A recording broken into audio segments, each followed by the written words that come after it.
On a un protocole d'accord foncier avec une SCI, rue du Docteur Cocan, rue Cursa. Il faudrait que je vous... Expliquez-nous ça, Monsieur Boucher.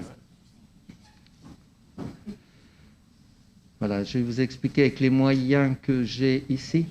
Nous avons l'intention... Vous pouvez baisser un tout petit peu si on peut voir un peu plus haut. Voilà. Bon, non, ça sert à rien. Bon, ça fait rien. Je vais essayer d'expliquer comme ça. Vous voyez où l'on est situé ou pas? Oui, nous avons donc, vous savez qu'il y a, enfin vous savez pas, mais je pense que vous savez, qu'il y a, dans le cadre de la ZAC Étoile, donc il y a un projet de passerelle par-dessus les voies. Si vous m'enlevez le plan en plus.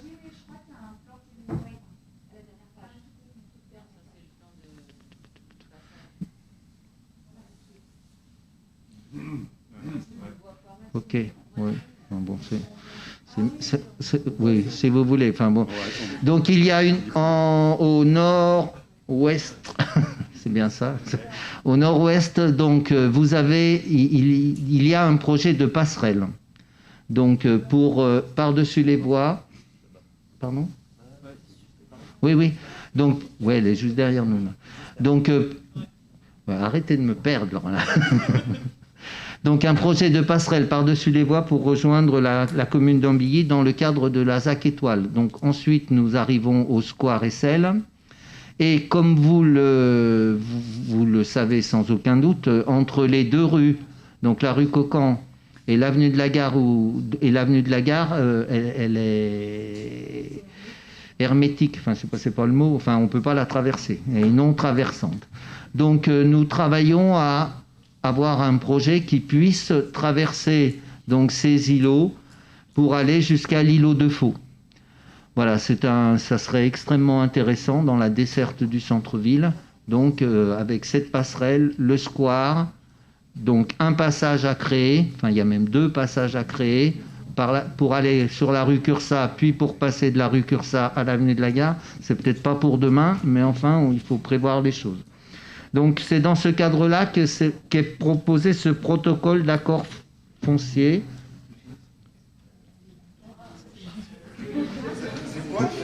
Vous me rendez les choses. C'est mieux, c'est super. Ouais. Pas pour Michel. Je peux mettre... C'est pas grave. Allez, tiens, Michel.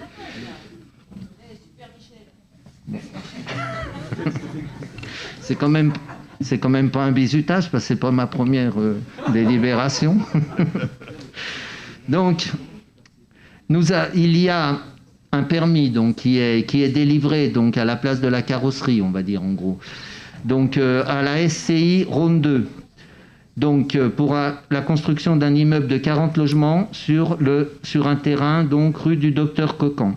Ce qui vous est proposé là, c'est pour permettre la liaison entre la rue Cursa et la rue du Docteur Cocan, le permis de construire prévoit en outre la création d'une circulation piétonne au sein de la copropriété à édifier au moyen d'un passage en rez-de-chaussée sous bâtiment. Ce passage se prolongera ensuite au travers de la parcelle cadastrée section A, numéro 134 appartenant à la ville d'Annemasse. Nous avions anticipé l'achat de 2 garages sur laquelle sont implantés 2 garages des douanes, donc qui sont voués à la démolition. Donc préalablement à l'engagement des travaux de construction, la SCI Rhône 2 a sollicité la ville aux fins d'obtenir l'autorisation d'installer une base vie sur la parcelle communale cadastrée section 1, numéro 134, après démolition des 2 garages existants. Dans ce contexte, il a été décidé d'établir un protocole foncier définissant les conditions et modalités de cession à la ville du terrain concerné par l'emplacement réservé numéro 5 au PLU. Ensuite, l'établissement d'une servitude publique. Alors, c'est vrai qu'on ne voit pas très bien. C'est là où il y a la partie en stationnement. Donc, à côté de la partie en stationnement, c'est là donc, que nous serons en propriété.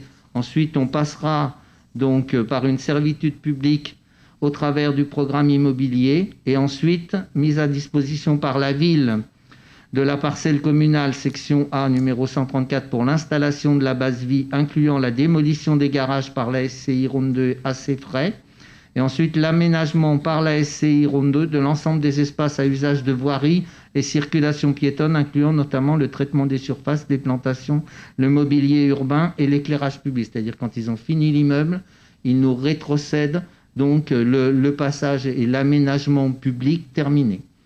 Voilà, en gros, ce que dit le protocole foncier. Cette situation, elle est pas totalement satisfaisante, en tout cas pour l'instant, puisque un passage sous immeuble, alors même s'il est clair qu'il sera géré en étant fermé le soir, donc n'est pas forcément pas pleinement satisfaisant. Mais pour l'instant, on n'a pas d'autre solution. Un jour, je pense, on passera directement par la cour qui est devant l'immeuble au fond de la rue Cursa. Et peut-être qu'un jour, il faudra forcer un peu le passage, mais bon, c'est pas pour l'instant le cas. Là, on a une possibilité, donc, par une propriété qui va nous revenir, un passage, et puis une propriété que l'on a où il y a les deux garages, d'arriver sur la rue Cursa. Et ensuite, donc, il y a un projet qui est en train d'être travaillé de l'autre côté de la rue Cursa pour être traversant, pour aller sur l'avenue de la Gare, enfin rejoindre l'îlot de Faux. Donc voilà ce qui vous est proposé ce soir au niveau de ce protocole d'accord foncier qui était un peu long. Enfin, oui, il était long et complexe, on va dire. Voilà. Monsieur Gaconnet. Oui, je rappellerai juste à Michel Boucher le dernier exemple du passage public-privé qui s'est passé dans Annemasse et qui reliait Olympe de Gouges à la rue du Chablais.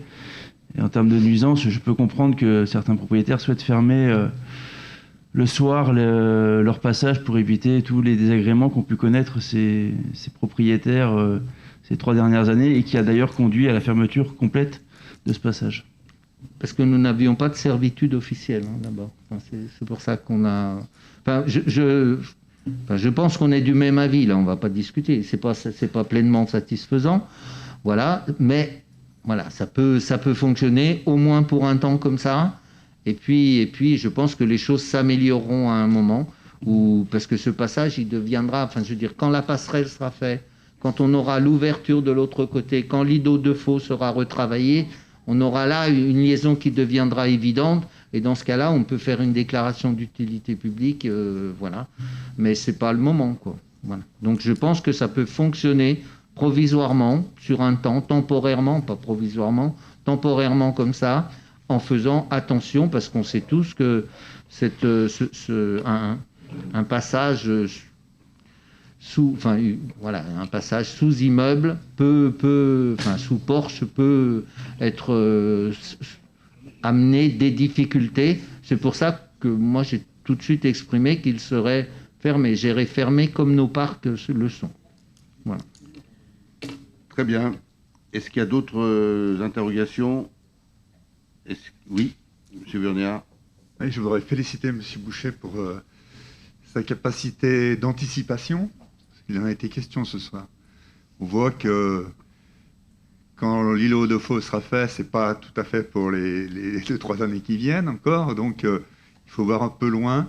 Et le fait qu'on rende cette ville de plus en plus praticable, ce centre urbain, puisqu'on parle d'Ambigny aussi, praticable à pied, c'est une très bonne chose, c'est une très belle vision d'Annemasse demain.